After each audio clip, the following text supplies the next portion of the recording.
Welcome back to our online lecture series. Today we will discuss topic 1.4 prefixes. हमने जैसे पिछले lectures में पढ़ा था कि फिजिकल क्वांटिटीज़ को हम किसी भी ऐसा यूनिट से एक्सप्रेस करते हैं। फॉर एग्जांपल किसी चीज़ की लेंथ अगर 100 सेंटीमीटर है तो हम उस वैल्यू को किसी ऐसा यूनिट सेंटीमीटर के साथ लिखते हैं। अगर हम उसी लेंथ को सिर्फ 100 लिख देंगे तो ये हमारी समझ में नहीं आएगा, ना किसी और की समझ में आएगा कि वो 100 क्या है।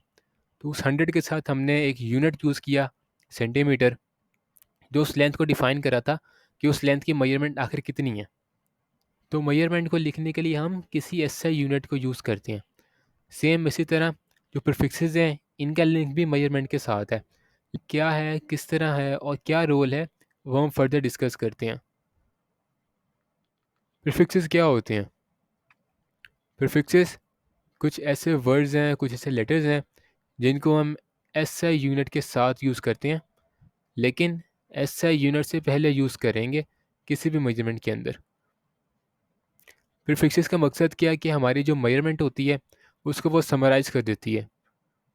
और जो प्रीफिक्सेस हैं वो हर मेजरमेंट में यूज़ नहीं होते।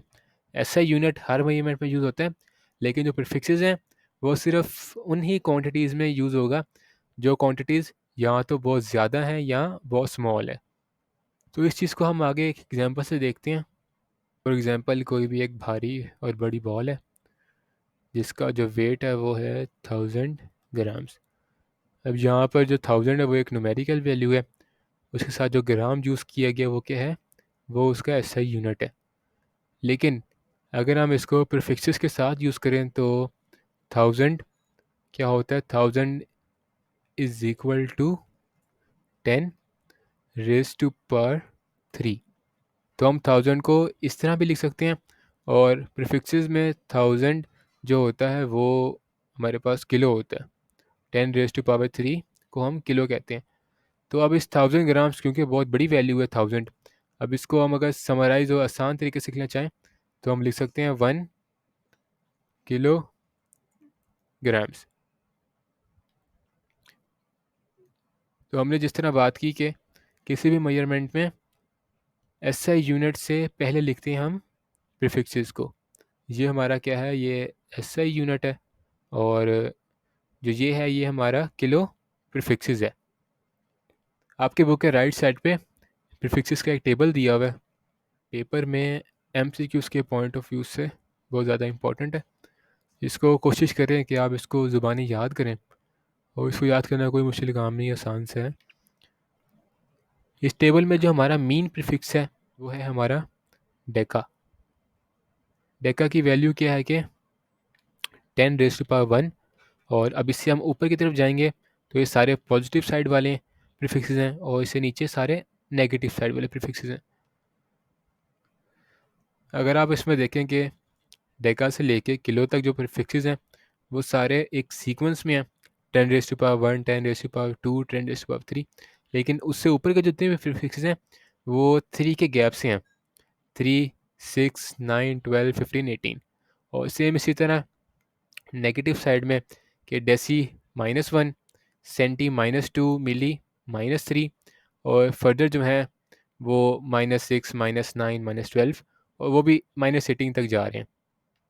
तो 3 के गैप से हैं, पॉजिटिव साइड पे भी और नेगेटिव साइड पे भी। तो इस तरह आप इसकी वैल्यूज़ को आसानी से याद कर सकते हैं। आपको सिर्फ जो कोशिश करनी है वो इन प्रीफिक्सेस के जो नेम्स और सिंबल हैं उनको याद करना है। अगर आपको इनके प्रीफिक्सेस के जो नेम्स हैं वो एक सीक्वेंस में याद हो गए हैं और सिंबल्स के साथ, तो उसकी जो मल्टीप्लाई वैल्यू है वो याद करना कोई मुश्किल काम नहीं है। Atto, femto, pico, nano, micro, milli, centi, deci, deca, hecto, kilo, mega, giga, tera, peta, exa. तो इस तरह आप डेली प्रैक्टिस करें, आपको याद हो जाएगा। और सिंबल्स भी इनके आसान से ही हैं। एटो का ए, फेमटो का एफ, और इसमें जो यूनिक सिंबल्स हैं वो इस तरह के, माइक्रो का सिंबल चेंज है, डेसी का डी है तो डेका का डी ए कर दिया, और मेगा कैपिटल एम। अब इस तरह जो यहाँ से जो पॉजिटिव साइड के जो टॉप वाले हैं उन सबके सिंबल्स हैं, उन्हीं के नेम्स का फर्स्ट लेटर है लेकिन कैपिटल में। तो सिर्फ थोड़ा सा ट्रिकी है, लेकिन आसानी से याद हो जाएगा आपको। फर्दर इसके नीचे एग्जाम्पल की तरफ चलते हैं। For converting this 20,000 grams into 20 kilograms. There are two methods. In first one, you can simply divide with 1000, and in second one, you can write it into its multiply form. For example, 20 multiplied by 10 raised to power 3, and as we know 10 raised to power 3 is kilo, so we can write 20 kilograms like this. यहाँ पर जो table 1.4 है, ये same ऊपर वाले table prefixes की तरह कि यहाँ पर सिंपली कन्वर्जन दिखाई हुई है कि 1 किलोमीटर को हम किस तरह मीटर में लिखते हैं। अब हमें पता है कि 1 किलो की पावर क्या थी, 10 रेज़ टू पावर 3, 1 2 3 मीटर, इस तरह ही हो गया। लेकिन अगर इसको हम अगर मल्टीप्लाई फॉर्म में लिखें तो 10 raise to power 3 metres. 1 kilometre क्या था, 1000 मीटर्स, और उसी 1000 मीटर्स को अगर हम पावर की फॉर्म में लिखेंगे तो वो 10 रेज़ टू पावर 3, तो यही वैल्यू बन गई आपकी।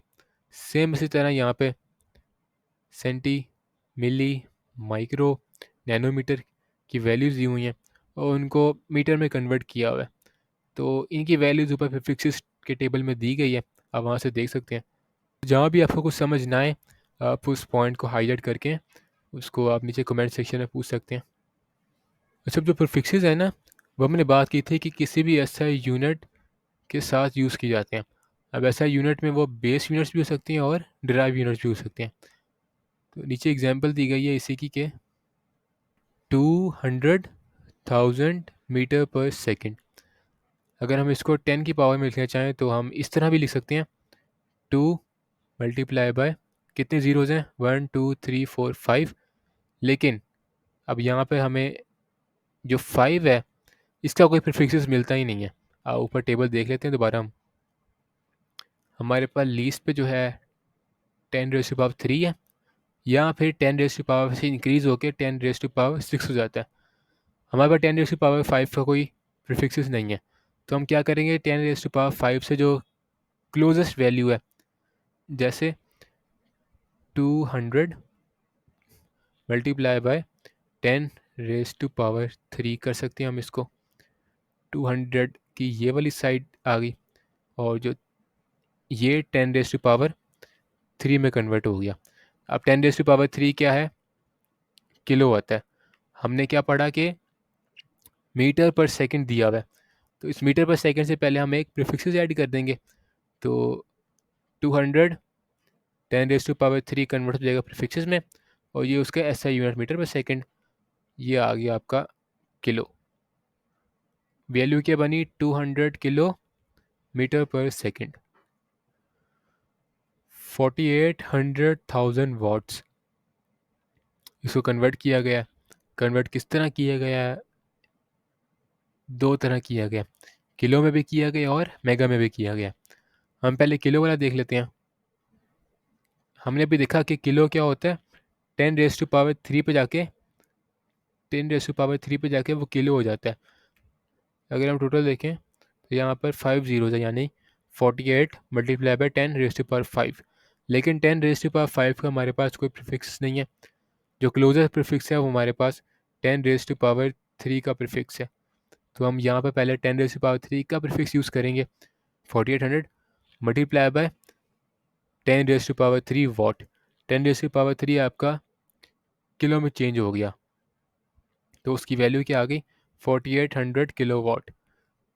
इसको चेंज करने का एक और मेथड भी है कि अगर आप यहाँ पर एक डेसिमल पॉइंट ले लें 4 और 8 के दरमियान में, उससे क्या होगा, जब आप 4 और 8 के दरमियान में डेसिमल पॉइंट लेंगे तो आपकी जो रिमेनिंग वैल्यू होगी वो 6 डेसिमल पॉइंट्स के डिफरेंस पे आ जाएगी।